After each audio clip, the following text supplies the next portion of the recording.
Aujourd'hui, on va aborder la leçon de dénombrement.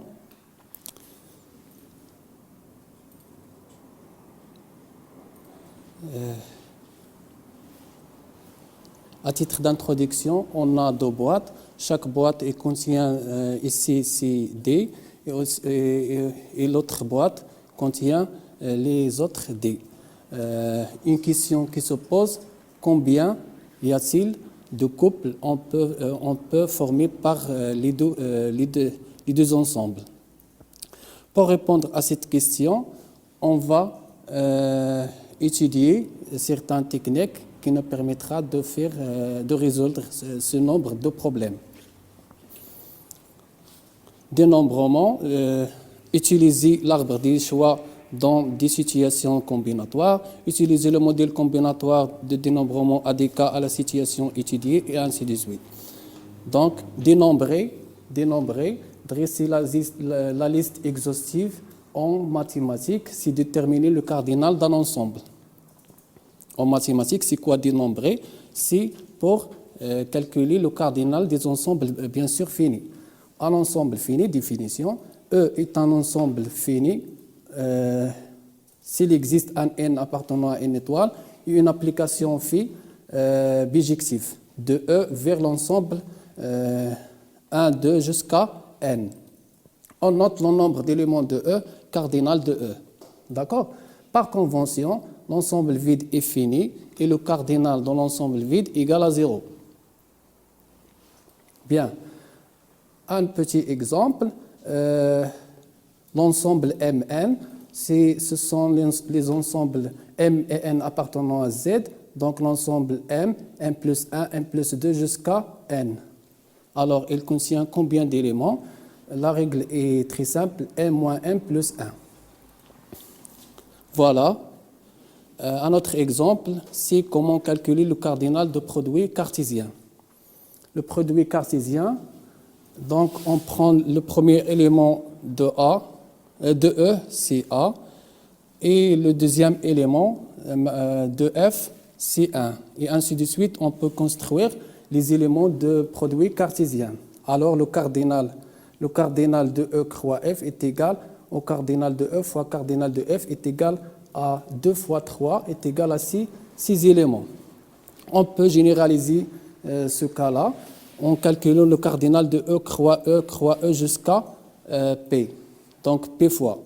Donc ce cardinal égale le produit des cardinaux. D'accord? La proposition, soit E et F deux ensembles finis, le cardinal de la réunion E union F est égal cardinal de E plus cardinal de F moins le cardinal de l'intersection. D'après le schéma de Venn, on voit que le cardinal de la réunion, c'est le cardinal de E, donc ces éléments-là, plus le cardinal de F. Donc, on voit qu'on a computé ces éléments deux fois. Donc, il faut le retrancher, donc moins cardinal de l'intersection. Si encore E et F sont disjointes, c'est-à-dire l'intersection entre E et F est égale à l'ensemble vide, alors le cardinal de la réunion est égal à la somme cardinal de E plus cardinal de F. Voilà, pour une famille disjointe 2 à 2, c'est-à-dire AI inter AG égale à l'ensemble vide, si I est différent de J, on a le cardinal de la réunion est égal à la somme des cardinaux. Voilà. On passe au théorème. Donc, soit E un ensemble fini, et soit A une partie de E. On prend une partie qui est inclue dans E. Alors, il est évidemment A est fini, et le complémentaire de A est fini aussi. Et la règle, comment calculer les cardinaux? Donc, le cardinal de complémentaire de A est égal cardinal de E moins cardinal de A. La deuxième, si le cardinal de A est inférieur ou égal au cardinal de E.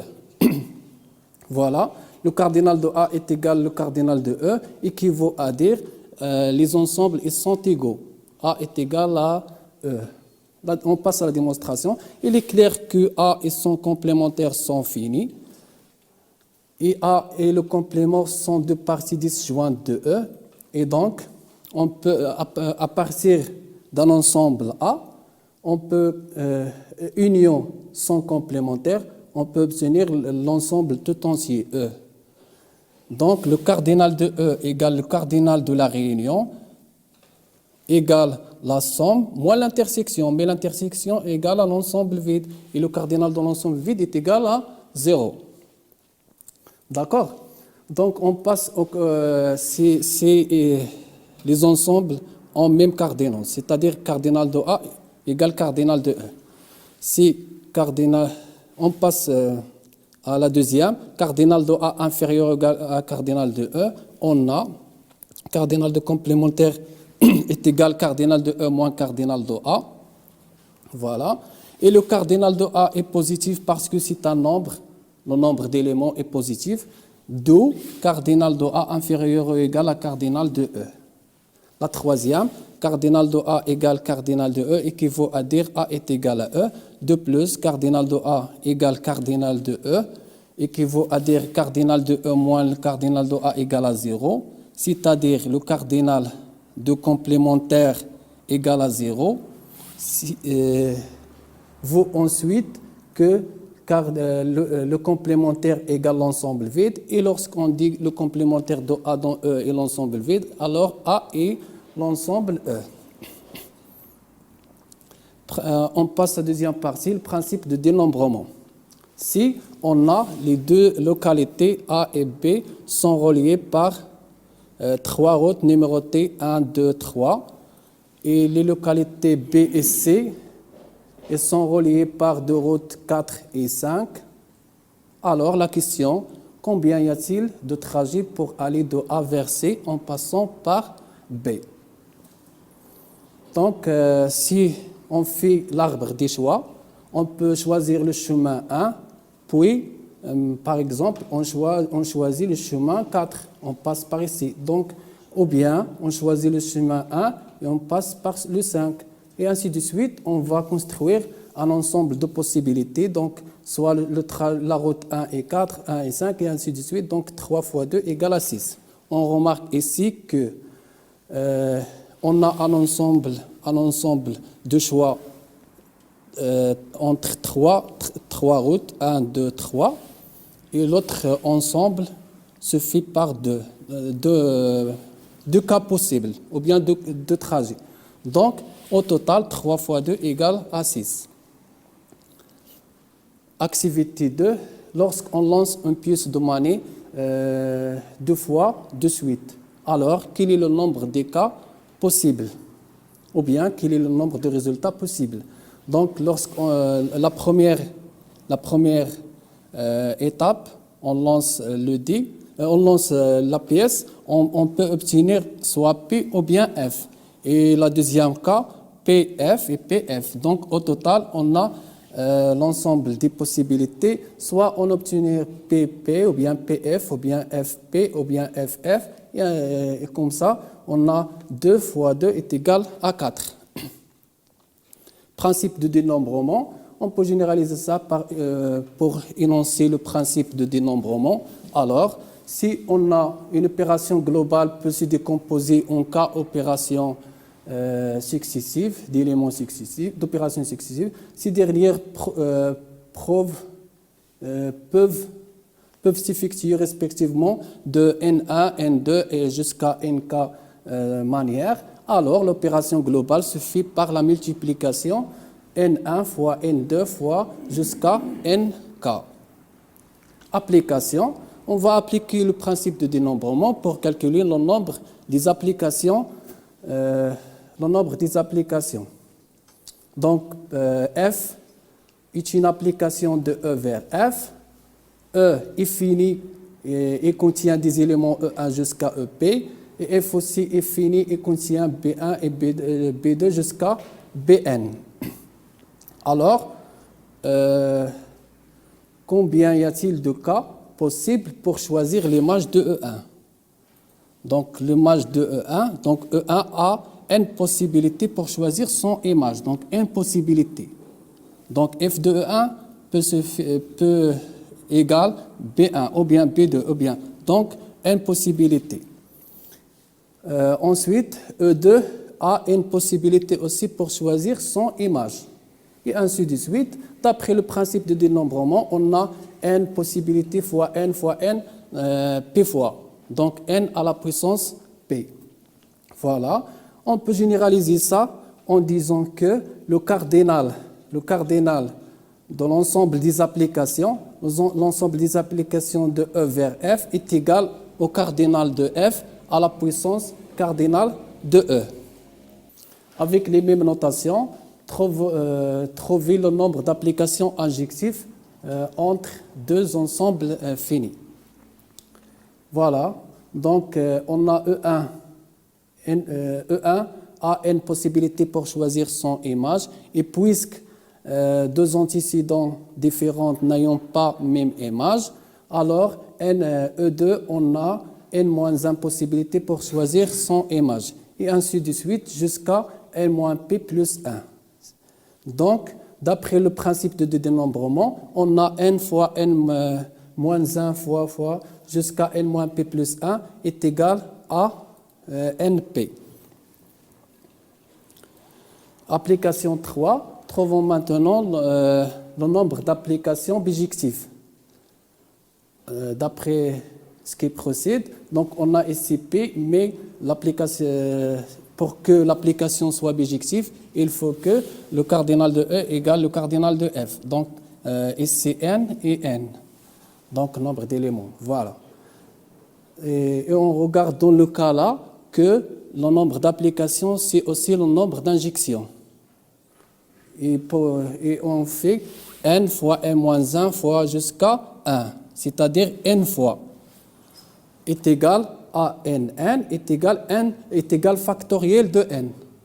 D'accord? Et aussi, c'est le nombre de permutations d'un ensemble de n éléments, c'est n factoriel. Et par convention, on a 0 factoriel est égal à 1 et 1 factoriel est égal à 1. Voilà. Application 4, nombre de parties de AP éléments d'un ensemble à n éléments. Donc, soit un ensemble à n éléments. Si on note CPN, le nombre de parties AP éléments d'un ensemble à n éléments, quelle est la relation existe-t-il entre CPN et CNP et ANP? Donc, si on prend un ensemble à n éléments et on veut construire des parties de P éléments, donc on a CPN. Et lorsqu'on a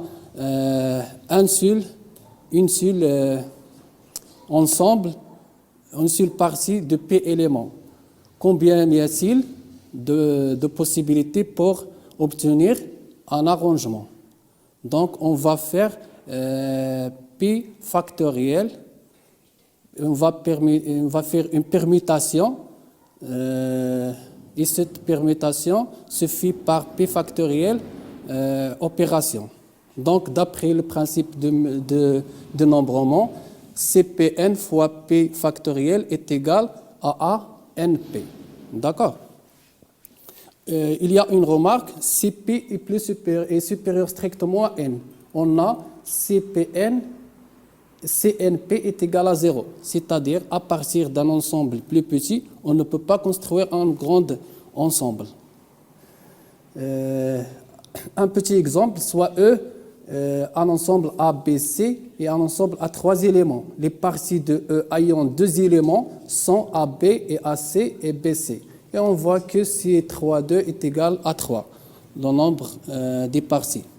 Propriété, quel que soit Pn appartenant à une étoile, moins 1, et P entre 1 et n-1. On a CNP est égal à Cn n-p. Si on a un ensemble à n éléments, et je choisis P éléments, alors automatiquement, j'ai choisi n-p, d'où l'égalité. D'accord? Et voilà la démonstration. Donc, troisièmement, formule de binôme. Donc a plus b à la puissance n est égal à la sommation e égale à 0 jusqu'à n de CNE a à la puissance e, b à la puissance n moins e. On sait déjà que a plus b est égal a plus b à la puissance 1 est égal à a plus b. Et ensuite, on a déjà vu que a plus b à la puissance 2 est égal à a au carré plus 2ab plus b au carré. Et ensuite, on a déjà vu que a plus b à la puissance 3 est égal à la puissance 3 plus 3a au carré b plus 3ab au carré plus plus b à la puissance 3. Bien. Donc, a plus b à la puissance n est s'écrit sous la forme de e, la sommation de e égale à 0 jusqu'à n d'un certain facteur fois a à la puissance e fois b à la puissance n moins e. D'accord? Alors, la question a à la puissance e, pour obtenir a à la puissance e, il faut multiplier a plus b fois a plus b fois a plus b i fois i facteur. D'accord? Et on a une question, combien y a-t-il de façons de choisir i facteur parmi n facteurs de a plus b à la puissance n? La réponse est CNE.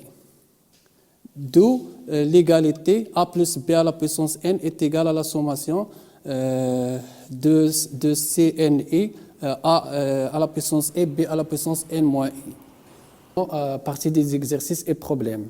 Exercice 1, vous achetez une valise à code 4 chiffres. Combien de possibilités avez-vous de choisir un code? Donc, on a 10 possibilités pour remplir la première case et aussi 10 possibilités pour remplir la deuxième case et ainsi de suite jusqu'à 4. D'après le principe de dénombrement, on a 10 fois 10 fois 10 fois 10 est égal à 10 à la puissance 4 possibilités.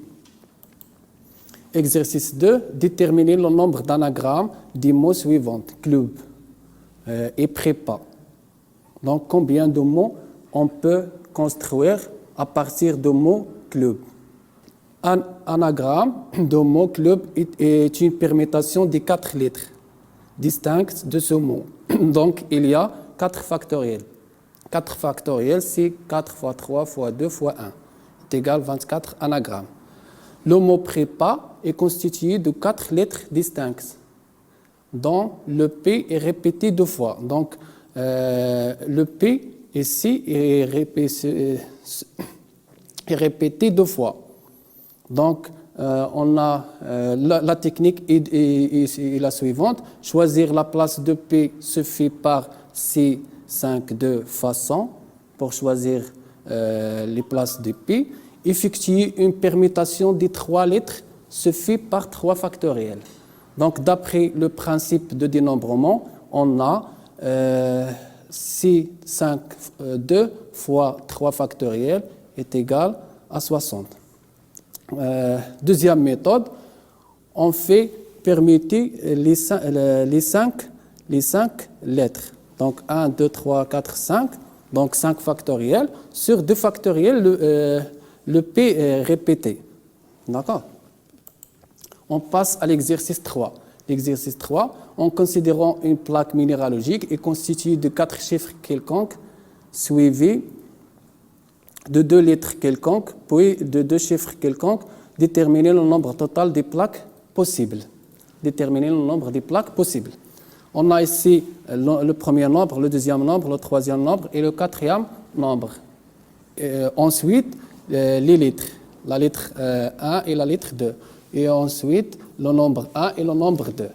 Donc, constituer une 4 listes des nombres 0 jusqu'à 9, 10 à la puissance 4 possibilités. Constituer un couple de lettres L et L se fait par 26 à la puissance 2 façons. Constituer un couple de chiffres, les 2 chiffres, 10 à la puissance 2 façons. D'après le principe de dénombrement, on a la multiplication, 10 à la puissance 4 fois 26 à la puissance 2 fois 10 à la puissance 2, et on obtient les nombres des cas possibles. Donc l'exercice 4, on considère une plaque minéralogique qui est constituée de 4 chiffres quelconques suivis de 2 lettres quelconques, puis 2 chiffres quelconques. Déterminer le nombre des plaques minéralogiques dont tous les numéros et les lettres sont distinctes 2 à 2.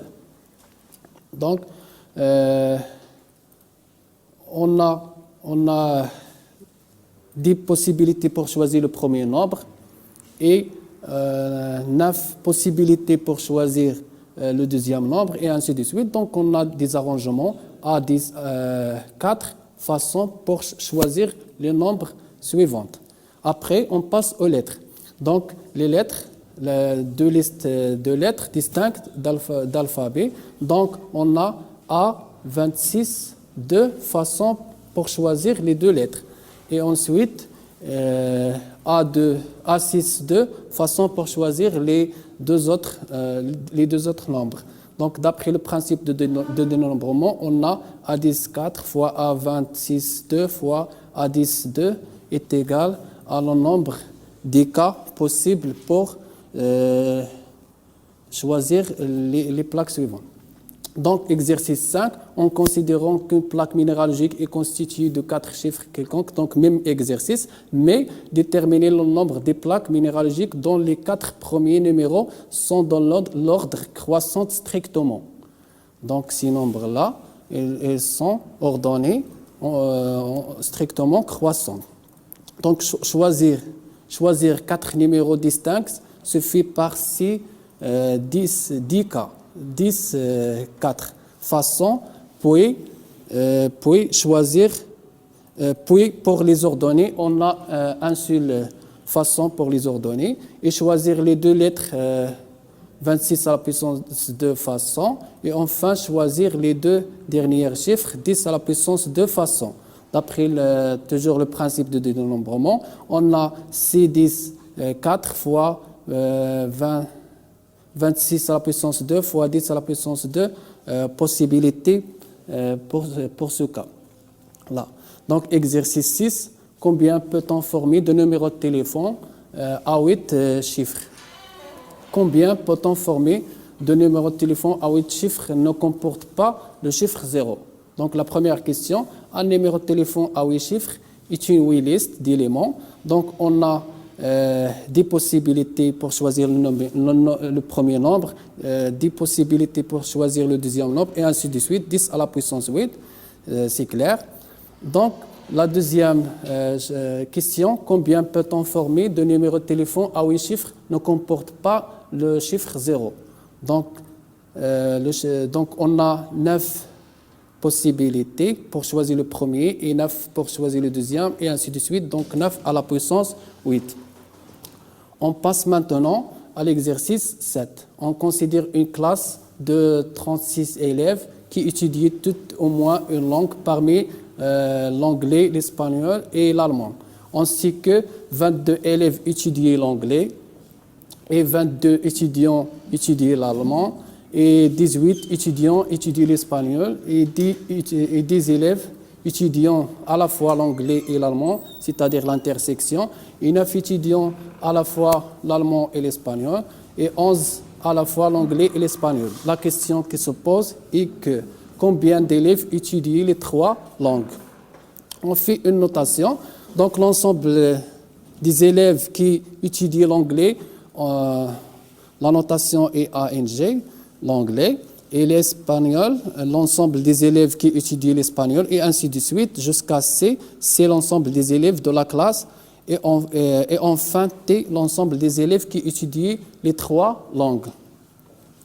On fait une schématisation, donc voilà, donc C est égal à la réunion des ensembles, donc cardinal de C de classe est égal à 36, et d'après le diagramme de 20, on cherche T, voilà. Donc, le cardinal de A union B union C égale cardinal de A plus cardinal de B plus cardinal de C moins le cardinal de l'intersection des deux plus le cardinal de l'intersection de A, B, C. Voilà, et ainsi de suite. Donc, le cardinal de T est égal à 4. On passe maintenant à l'exercice 8. Un clavier de 9 touches permet de composer le code d'entrée d'un immeuble à l'aide d'une lettre suivie d'un nombre de 3 chiffres distincts en nom. C'est-à-dire, on choisit le lettre et les 3 nombres. La première question, combien de codes différents peut-on former? D'après ce qui procède, on a 3 fois 6 à la puissance 3 possibilités. La deuxième question, combien y a-t-il de codes sans le chiffre 1? Donc, je vous laisse le soin de faire l'exercice chez vous. Donc, on passe à l'exercice 9. Combien de rectangles dans cette figure? Donc, qu'est-ce qu'un rectangle? C'est ici l'intersection de 2 bandes, l'un vertical et l'autre horizontal. C'est l'intersection de la bande ici et la bande ici. Donc, CE, la bande CE, et la bande de 4. Donc, on obtient le rectangle. Donc, il y a une bijection entre la désignation et les rectangles. Il y a une bijection. Il suffit de dénombrer les désignations et c'est 15 paires de lettres et des paires de chiffres. Il y a 150 rectangles dans cette figure. Comment on a fait pour obtenir 15? On a ici la première case, la deuxième, la troisième, la quatrième, la cinquième. Donc 1 plus 2 plus 3 plus 4 plus 5 est égal à n fois n plus 1 sur 2, c'est-à-dire 5 fois 6 sur 2 est égal à 15.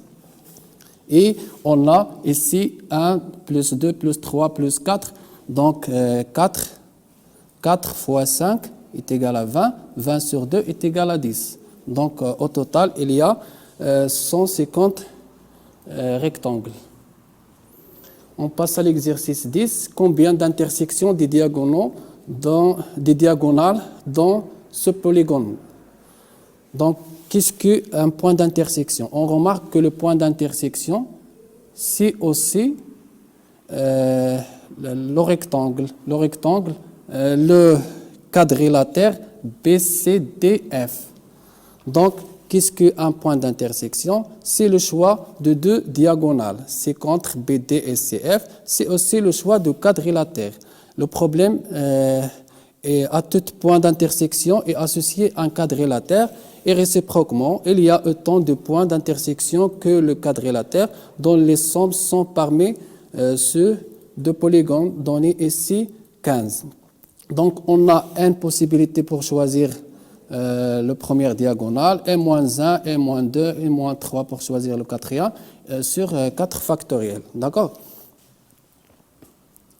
Exercice 11. Soit E un ensemble de cardinal n, montrer que le cardinal de PE, l'ensemble des parties d'un ensemble, est égal à 2 à la puissance n. Donc, EP, sous-ensemble de E qui contient P éléments. C'est-à-dire, à partir d'un ensemble, on construit des sous-ensembles qui contiennent 0 élément, qui contient 1 élément, 2 éléments, et ainsi de suite. Donc, P de E égale la réunion de P égale à 0 jusqu'à n de EP. Donc, on a Cn0 possibilité pour choisir un ensemble de 0 éléments. Cn à la puissance 1 possibilité pour choisir un ensemble de 1 élément et ainsi de suite. Donc, la réunion, c'est la somme ici. Donc, C0n plus C1n plus C2n, etc.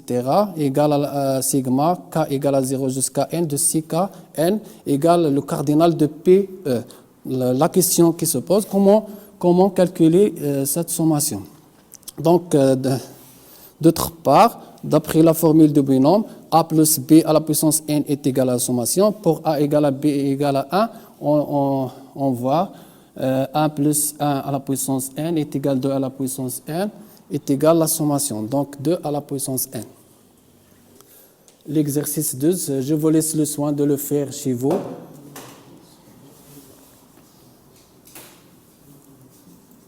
L'exercice 13, voilà. Calculer pour toute n appartenant à une étoile les nombres suivants.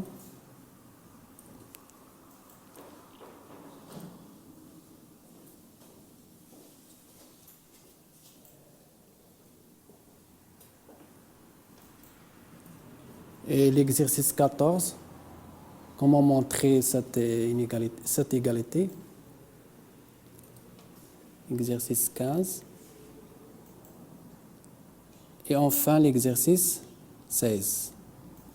Voilà, je vous remercie pour votre attention et je vous souhaite bonne continuation.